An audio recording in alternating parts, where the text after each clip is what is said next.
तर महायुतीत कुरघोडीचं राजकारण सुरू असतानाच एकनाथ शिंदेंनी मला हलक्यात घेऊ नका असा इशारा दिलाय। एकनाथ शिंदे आणि देवेंद्र फडणवीस यांचे सूर हल्ली बिनसलेले आहेत आणि अजितदादाही फडणवीसांसाठी जवळचे झाले। त्यामुळे शिंदेंचा हा इशारा नेमका कोणासाठी होता बघूया रिपोर्टमध्ये। साधा कार्यकर्ता आहे मी, पण मला हलक्यात घेऊ नका। साधा आहे पण बाळासाहेबांचा कार्यकर्ता आहे, दिघे साहेबांचा आहे। मला हलक्यात घेऊ नका। ज्यांनी हलक्यात घेतलं त्यांना काय झालं माहिती आहे आपल्याला। महायुती सरकारमध्ये कुरघोडीच्या राजकारणाची चर्चा सुरू असतानाच उपमुख्यमंत्री एकनाथ शिंदेंनी दिलेल्या या इशाऱ्यानंतर एका नव्या चर्चेला ऊत आलाय। नाशिकच्या सभेतून शिंदेंनी ठाकरेंवर निशाणा साधला। मात्र मला हलक्यात घेऊ नका या इशाऱ्याचा नेमका रोख कुणाकडे होता? गेल्या काही दिवसांपासून शिंदे फडणवीसांमध्ये कोल्ड वॉर सुरू झालंय।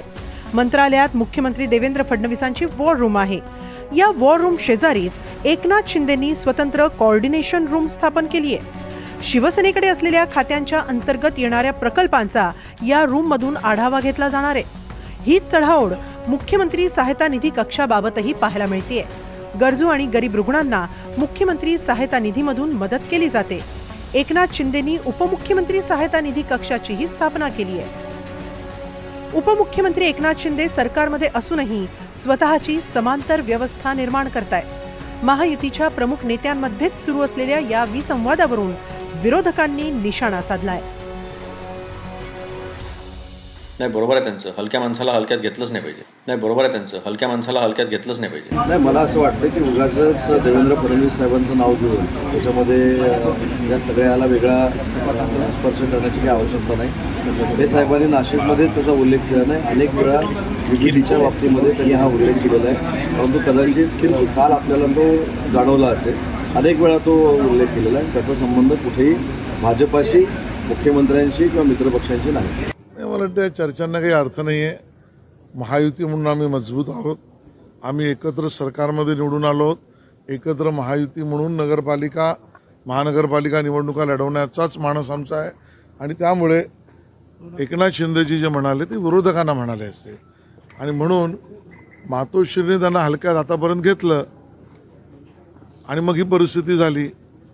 अजूनही हलक्यात घेऊ नका हा मातोश्रीकडे इशारा त्यांचा असावा।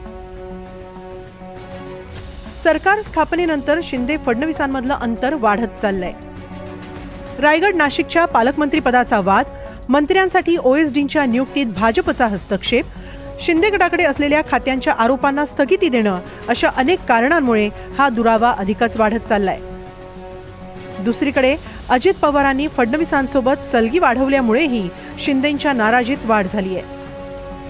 त्यामुळे शिंदेंचा हलक्यात न घेण्याचा इशारा येत्या काळात नवा राजकीय भूकंप घडवणार का याकडे सर्वांचं लक्ष लागलंय। हे दादांत खोट आहे, ज्याच्यामध्ये एकनाथराव शिंदे साहेबांनी सांगितलं, देवेंद्रजींनी सांगितलं, तुम्हाला कुठल्या बातम्या मिळाल्या नाही की तुम्ही कोल्ड वॉर, अलान वॉर, हॉट वॉर असलं काहीतरी त्याला उदाहरण देता। असं काही नाही, आमचं सगळं चांगलं आहे। जनतेने आम्हाला भरपूर पाठिंबा दिलेला आहे। आम्ही अतिशय राज्याच्या भल्याच्या दृष्टीनं पावलं उचलतोय। Bureau report, NDTV Marathi.